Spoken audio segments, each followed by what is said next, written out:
Bismillahirrahmanirrahim. Assalamualaikum warahmatullahi wabarakatuh. Alhamdulillahirrabbilalamin. Allahumma salli ala Sayyidina Muhammadin wa ala alihi wa sahbihi wa salim azmain. Alhamdulillah, kami dari Yayasan Rubatul Khairat Kota Ternate di bawah pimpinan Al-Habib Abdurrahman bin Kamil As-Sagaf. Sementara ini kami lagi membangun gedung pondok pesantren Rubatul Khairat Madrasah Al-Ulya yang sementara dibangun, ya. Gedung lantai 3. Kami sangat membutuhkan dana infak dan sedekah dari jamaah bapak-bapak dan ibu-ibu. Bagi yang mau berinfak untuk melanjutkan pembangunan gedung pondok pesantren, bisa ditransfer di rekening Bank Syariah Indonesia atas nama Yayasan Rubatul Khairat. Nomor rekening 723563956. Terima kasih.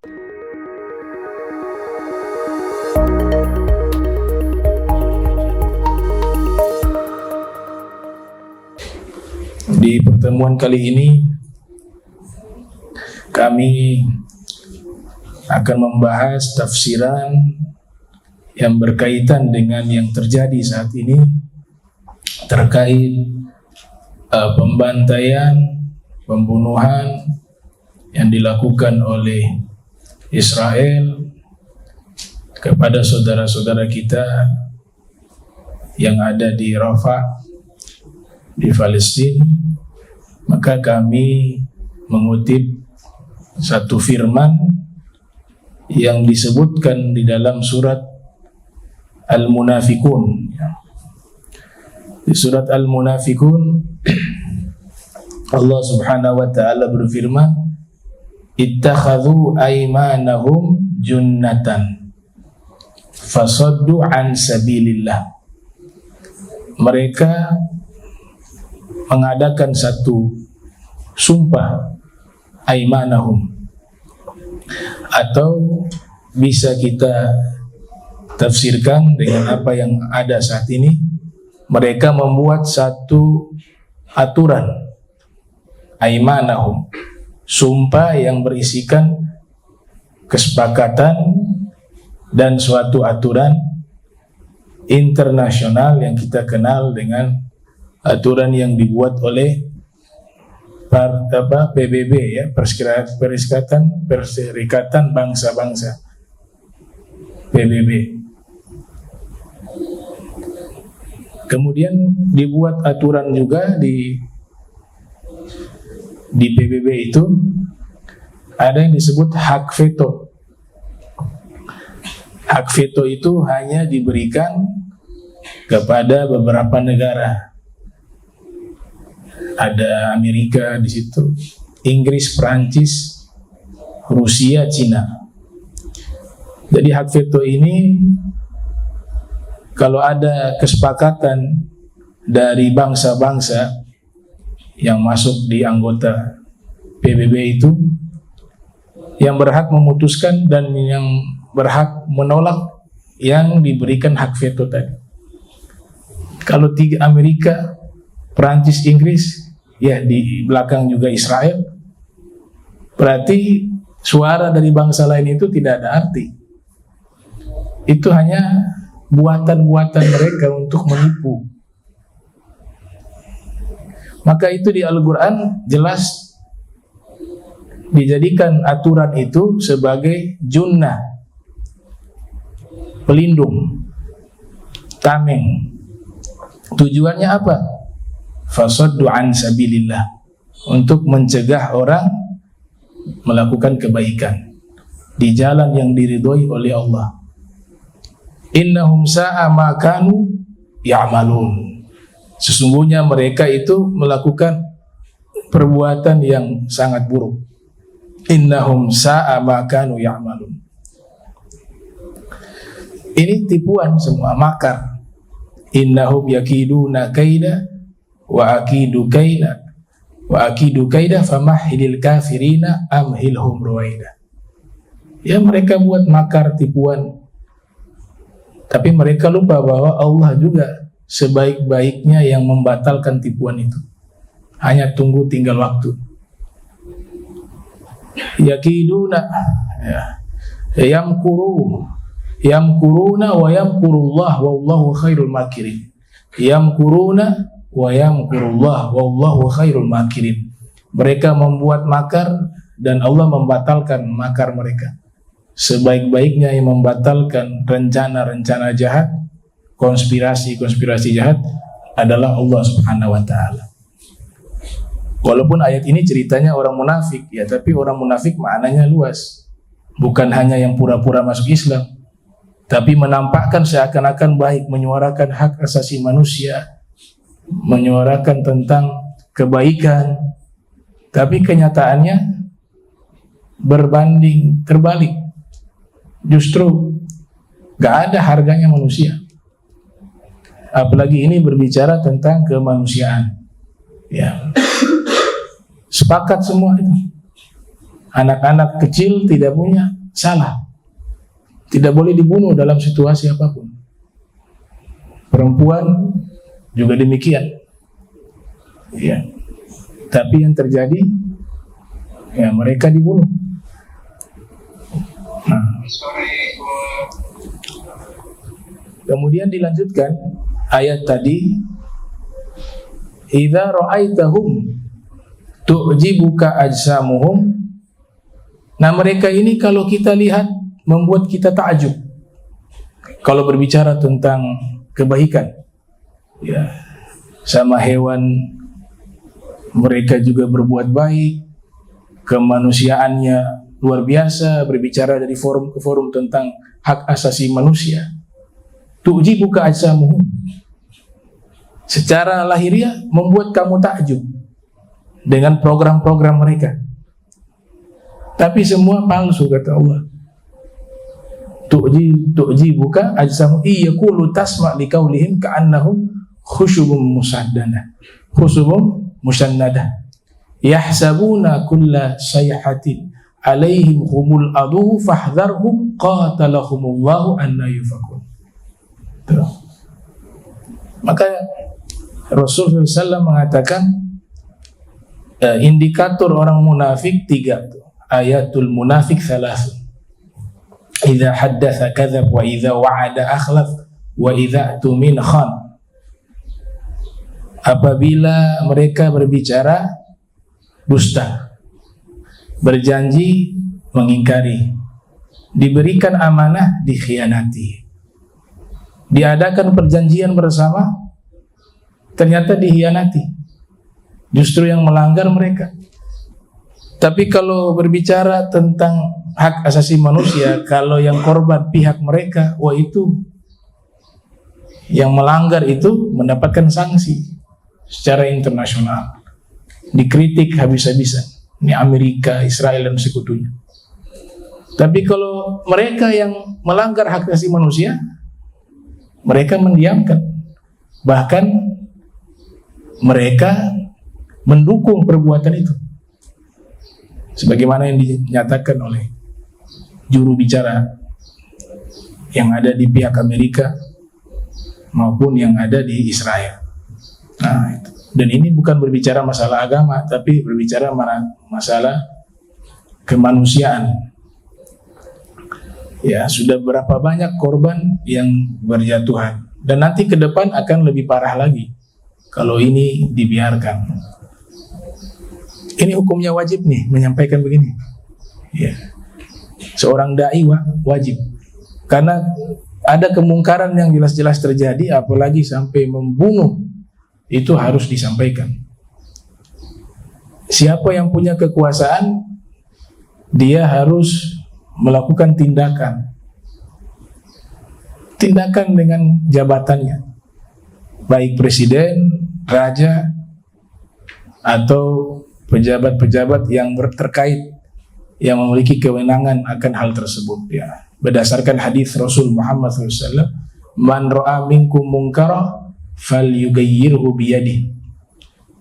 Siapa yang melihat kemungkaran, maka wajib baginya merubah, menghentikan kemungkaran itu dengan tangannya.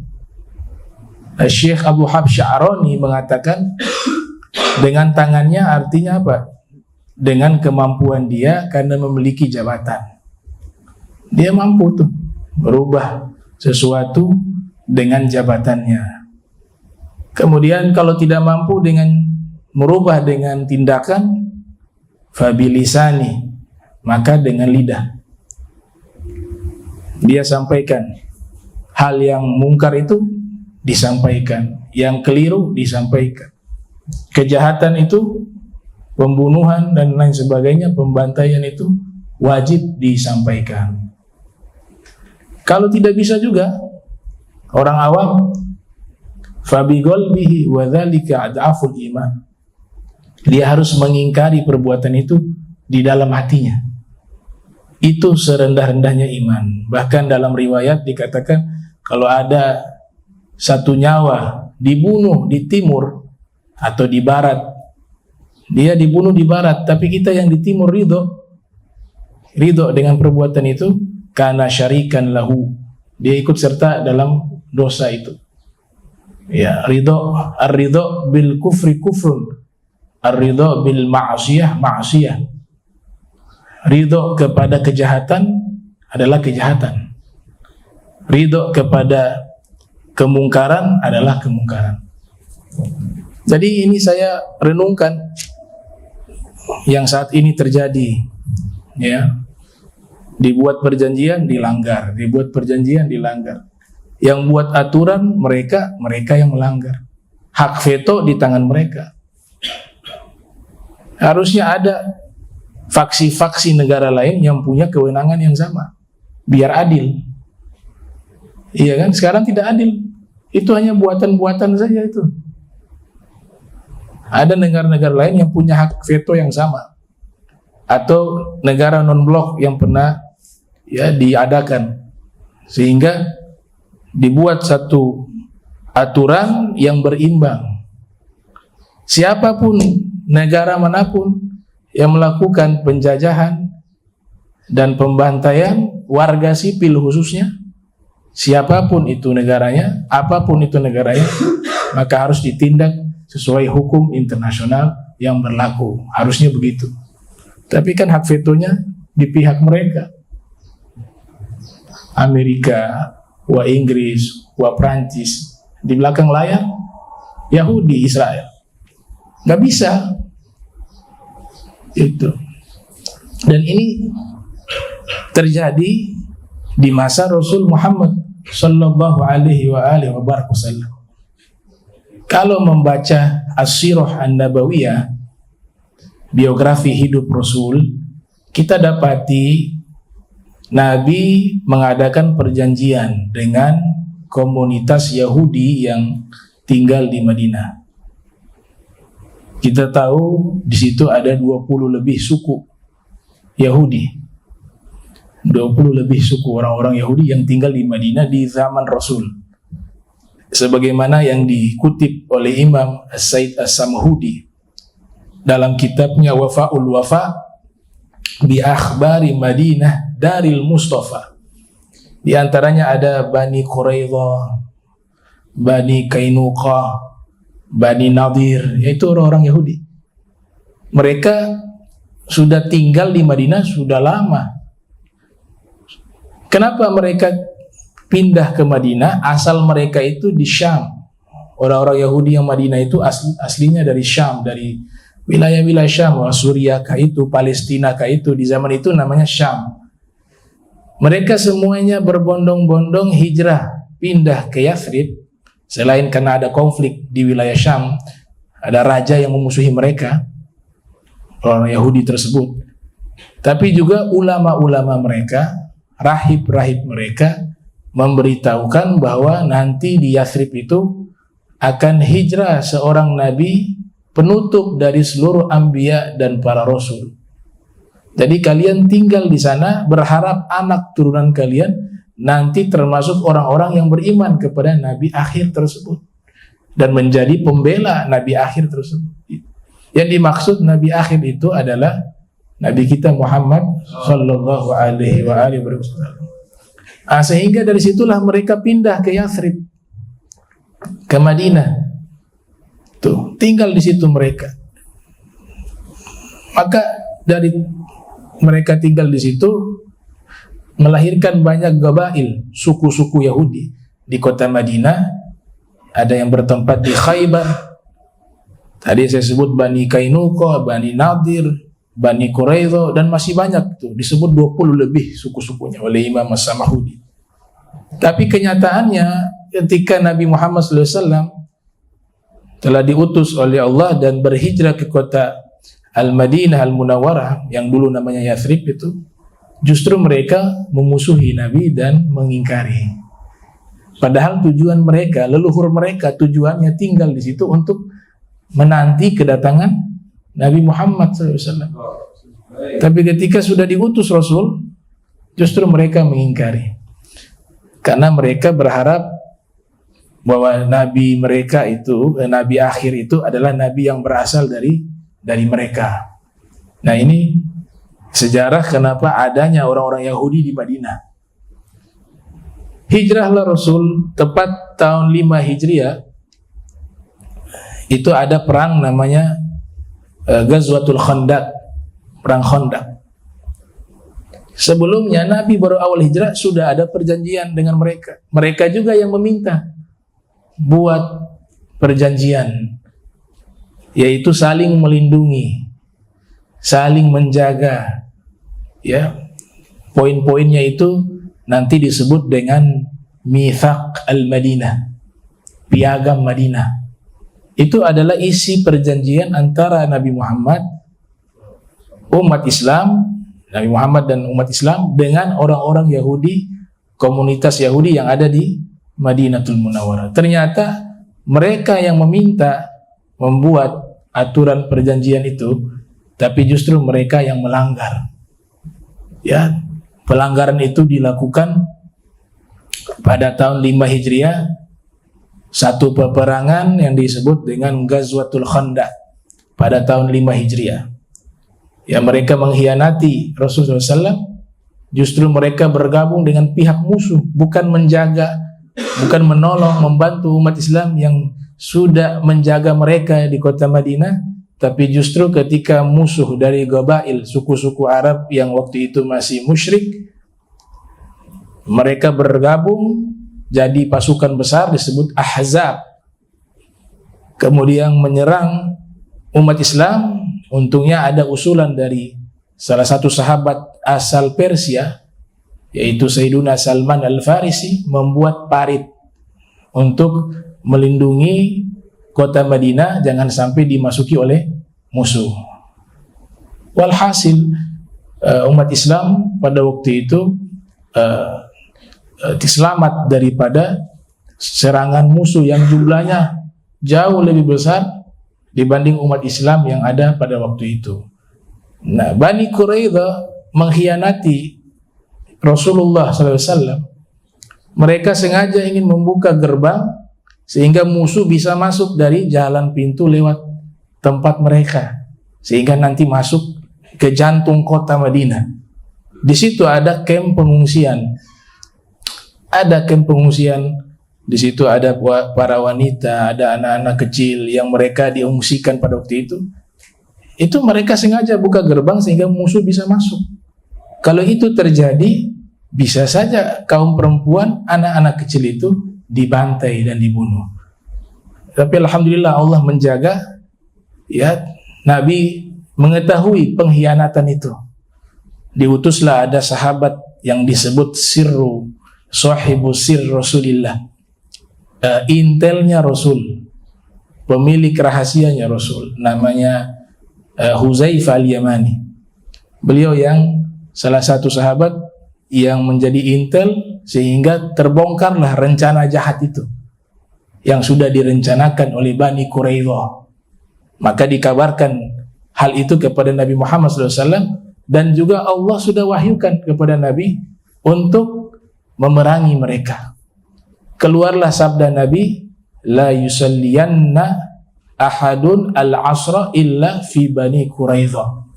Seorang di antara kalian jangan sholat asar kecuali sudah sampai di Bani Quraidah. Akhirnya mereka diperangi. Tapi golongan perempuan, anak kecil itu dilarang dalam syariat Islam lewat lisan Rasul Muhammad SAW. Yang diperangi adalah orang-orang yang memang niat ingin memerangi umat Islam pada waktu itu. Dan itu perintah dari Allah, bukan karena Nabi marah, emosi, kemudian Nabi perintahkan sahabat menyerang mereka. Tidak. Nabi punya akhlak itu, kana Nabi SAW la yaghdab li nafsihi walakin yaghdab lillah. Nabi tidak pernah marah karena pribadinya. Tidak pernah marah karena pribadinya. Tapi Nabi kalau marah itu sebabnya karena Allah, lillah. Ya, dalam Maulid Ad-Diba disebut wa ya'fu 'anidz dzanbi idza kana fi haqqihi wa sababihi wa idza dhiyya haqqullahi lam yagum ahadun li ghadabihi. Jadi kalau pribadi beliau maafkan. Tapi ketika hukum Allah dilanggar atau ada kelompok yang melakukan kejahatan secara terstruktur yang dilakukan oleh Bani Quraidah, maka di saat itu tidak ada satupun yang berani berdiri di hadapan Rasul Sallallahu Alaihi Wasallam, karena beliau marah karena Allah, marah karena membela kebenaran, marah karena melihat kejahatan, kemungkaran, kezoliman yang dilakukan kepada umat Islam. Maka 70 orang sahabat sebelumnya dibantai, 70 orang. Ada satu suku meminta dikirim 70 orang sahabat Rasul untuk mengajarkan mereka agama Islam, mengajarkan mereka Al-Quran. Nabi mengutus 70 orang sahabat penghafal Al-Quran. Ternyata sampai di sana dijebak mereka, bukannya mereka ingin belajar Islam, tapi sengaja menjebak 70 orang sahabat, akhirnya dibunuh seluruhnya. Fir riwayah satu selamat. Ini kasus yang berbeda. Artinya pengkhianatan ini sudah ada sejak zaman dahulu, baik dari Bani Israel dan pihak-pihak musuh lainnya. Apa yang dilakukan oleh Rasul? Beliau marah sampai beliau mendoakan kepada mereka kebinasaan. Itulah yang menjadi sebab atau latar belakang kunut nazilah. Ya, kunut nazilah. Lau kana an-nabiyyu hayyan fi zamanina, 70 orang sahabat dibunuh waktu itu, Nabi marah, bahkan memerintahkan beberapa sahabat untuk melakukan penyerangan balasan kepada mereka. Itu 70 orang. Kalau Nabi hidup di zaman sekarang, Nabi saksikan bukan 70 orang yang dibantai. Mereka waktu itu yang dibunuh orang-orang yang sudah dewasa. Kalau Nabi hidup di zaman kita, Nabi lihat yang dibunuh anak kecil, perempuan. Kira-kira apa yang dilakukan Nabi Muhammad SAW? Mereka waktu itu penghafal Al-Quran 70 orang. Di Palestina juga banyak penghafal Al-Quran. Nah, dari situ kita berpikir bahwa sikapnya Rasul SAW yang diperintahkan oleh Allah waktu itu adalah menginvasi Bani Quraidah. Tapi Islam bersatu. Islamnya bersatu. Gak ada takut masalah ekonomi. Negara-negara ini berpikir masalah ekonomi, masalah diserang balik. Tapi mereka gak takut iman mereka hancur. Yang mereka takut ekonomi mereka hancur. Kadal fakru ayyakuna kufra. Hampir-hampir kefakiran itu membawa kepada kekufuran. Hadis Rasul Muhammad SAW. Kadal fakru ayyakuna kufra. Nah, ini yang terjadi, yang kita lihat zaman sekarang itu memang persis dengan peristiwa yang ada di Bani Quraidah. Mereka yang membuat aturan, tapi mereka yang melanggarnya. Mereka yang menyuarakan hak asasi manusia, tapi mereka justru yang melanggar hak asasi manusia. Itu yang terjadi. Jadi slogan mereka, iklan mereka tentang hak asasi manusia itu semua kebohongan. Ya, tidak sesuai dengan realita yang ada. Nah, bagaimana saudara-saudara kita yang ada saat ini dibantai? Ya, mereka beruntung. Kalau kita lihat dari sudut pandang yang berbeda, yang rugi kita. Mereka dapat syahid secara cuma-cuma. Kita husnuzon, semuanya itu syahid, terbunuh. Wasyahid, kata Nabi, asyahid yashfa' fi sab'in min ahli baiti. Satu orang yang wafat syahid di jalan Allah, dia bisa memberikan syafaat kepada 70 orang dari keluarganya. Beruntung mereka. Kemudian iman mereka teruji. Kita belum diuji imannya. Masih hidup enak, makan enak, tidur enak, ibadah tidak diganggu. Mereka teruji, mampu. Beruntung mereka. Yang ketiga, yang lain negara-negara Islam terjajah, gak berani melakukan tindakan, berarti takut. Mereka merdeka, gak takut dilawan. Israel dilawan, tidak menyerah. Jadi kebalik, kalau dalam pandangan keagamaan, justru mereka beruntung. Itu. Makanya jangan kita lihat Israel menang nih. Sekalipun Israel menguasai, membantai mereka semuanya, hakikatnya mereka kalah. Kenapa? Karena kemenangan yang sesungguhnya bukan di dunia. Ada kehidupan setelah kita meninggal, ada akhirat. Orang-orang yang wafat itu mereka menang di hari itu. Itulah kemenangan yang sesungguhnya. Makanya dalam Al-Quran dikatakan wa yaquluna, ya, mereka mengatakan mata al-fath, kapan itu kemenangan? In kuntum shadiqin, ya. Wa yaquluna mata hadzal fath in kuntum shadiqin. Mereka mengatakan kapan itu kemenangan jika kalian benar. Apa makna kemenangan di situ? Dalam tafsir, para mufassirun menafsirkan kemenangan di situ adalah orang-orang yang diberikan keselamatan oleh Allah di hari kiamat, di akhirat. Itulah orang yang menang. Kalau syuhada, menang semua mereka. Qul yaumal fathi la yanfa'ul ladzina kafaru imanuhum walahum yunzarun fa'arid anhum wantadhir innahum muntadhirun. Katakanlah, hari kemenangan itu hanya untuk orang-orang yang wafat di jalan Allah. Mereka yang menang. Karena kenapa? Karena di akhirat nanti mereka diberikan keistimewaan, balasan kebaikan oleh Allah Ta'ala, dimasukkan mereka ke dalam surga. Adapun mereka yang melakukan kejahatan di dunia ini, nanti di akhirat dihinakan oleh Allah Ta'ala, dihinakan oleh Tuhan. Maka kemenangan yang mereka raih di dunia adalah kemenangan yang semu, yang fata morgana, yang tidak ada artinya nanti di akhirat. Maka dikatakan tidak ada manfaat atas kemenangan mereka, iman mereka, orang-orang tersebut. Dan mereka tidak dipandang oleh Allah Subhanahu wa Ta'ala di hari kiamat. Gitu. Ya, jadi menang mereka, orang Palestina menang. Syuhada menang. Gak ada syuhada itu kalah. Menang. Nah, kita harus punya sikap. Sikapnya apa? Ada yang menganjurkan boikot.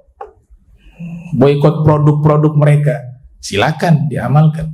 Tapi jangan lupa, boikot jangan hanya produk, ajaran mereka juga diboikot. Pikiran mereka diboikot. Kebiasaan buruk mereka juga diboikot. Program-program buruknya juga diboikot. Itu dilakukan. Maka itu termasuk bagian jihad terkecil yang kita bisa lakukan. Itu jihad terkecil, bukan nyawa. Ya. Kalau kita di Maluku Utara pernah alami konflik, bisa merasakan tuh konflik bagaimana peperangan, ya. Itu bukan tujuan agama Islam. Tidak enak. Tapi juga tidak baik kalau melihat ada kejahatan didiamkan. Itu juga hal yang tidak baik. Rahmatan lil alamin, kan slogan yang selalu disuarakan ajaran Islam adalah rahmatan lil alamin. Itu benar. Tapi ketika kita melihat ada yang dibantai, kemudian kita diamkan, itu tidak rahmatan lil alamin. Kalau rahmatan lil alamin, hilangkan itu. Tujuan jihad itu kan itu, menghilangkan kezuliman, kejahatan, penindasan dan lain sebagainya. Nah, jadi itu sekedar pengantar ya, untuk menyampaikan kembali, karena ke depan akan lebih parah daripada yang sekarang. Nanti lihat aja, ya, kalau didiamkan lebih parah daripada yang ini. Tuh, dan tidak menutup kemungkinan kalau dia sudah berani ke negara-negara yang lain, dia bisa berani ke negara Islam yang lainnya. Kalau bahasa kita itu, dia sudah tidak menganggap adanya negara-negara yang ada. Tidak anggap. Itu. Karena sudah dibuat aturan menguntungkan mereka. Kemudian ekonomi dikuasai oleh mereka. Kemudian banyak juga kita lihat di beberapa negara, ada negara Islam mengadakan Miss Universe. Negara Islam. Di saat yang sama, di Palestina dalam keadaan seperti itu. Abu Dhabi, negara-negara kaya raya yang ada di wilayah tersebut, itu pemegang sahamnya banyak dari Israel, dari Yahudi. Makanya program-program yang ada, program-program Yahudi, bukan program-program keislaman. Ya, dibuat perjudian, kemudian nanti investasi perjudian lewat pertandingan tinju sudah masuk di Saudi Arabia. Kalau sudah ada itu, ada judi, ada zina, masuk di situ. Gak berani mereka buat di Makkah, di Madinah, takut umat Islam berontak. Karena itu kota suci. Jeddah agak jauh, ibu kotanya, bukan Riyadh, mohon maaf, bukan Jeddah, Riyadh. Riyadh itu jauh, ya. Berapa? Kira-kira 9 jam dari Makkah. Ya, 9 jam. Ibu kotanya. Di situ diadakan tinju internasional sampai sekarang nih. Kalau tinju yang diadakan di situ yang internasional itu berbarengan juga dengan minuman keras, perjudian, perzinahan, itu gak bisa dipisahkan. Itu. Ini program-program dari mana? Apakah dari Islam? Ya? Diadakan di negara Islam karena pemegang saham ekonomi semuanya dari mereka. Ini yang saat ini dikuasai oleh mereka, makanya kita lihat gak berdaya. Dan itu sudah Nabi sampaikan ribuan tahun yang lalu, bahwa nanti akan datang satu zaman jumlah kalian banyak seperti buih di lautan. Jumlah kalian banyak seperti buih di lautan. 2 miliar lebih kalau tidak salah umat Islam saat ini di dunia, ya, 2 miliar apa 1 miliar lebih, kurang lebih. Terbanyak nomor 2 pemeluk agama, ya. Nomor 1 Nasrani, nomor 2 Islam. Banyak jumlahnya, tapi seperti buih terombang-ambing dengan ombak. Nabi ibaratkan kal qas'ah, seperti tempat nasi. Tempat nasi itu musuh datang menyergap dari berbagai arah. Mereka gak berdaya. Ditanya kenapa mereka tidak berdaya, kata Nabi mereka kena penyakit namanya al-wahan. Karena pada waktu itu mereka kena penyakit al-wahan. Ditanya lagi oleh sahabat, ada termasuk al-wahan, lafzul gharib, satu lafaz, satu kata yang gharib, yang asing di telinga para sahabat atau orang-orang Arab. Nabi mengatakan al-wahan. Ketika itu mereka bertanya, al-wahan itu apa? Ya, Nabi mengatakan al-wahan adalah hubbud dunya wa karahiyatul maut, cinta dunia, takut mati. Itulah penyakit yang menimpa umat Islam di masa itu. Ini diterangkan juga oleh Al-Imam Ibnul Athir dalam kitabnya An-Nihaya fi Ghoribil Hadis.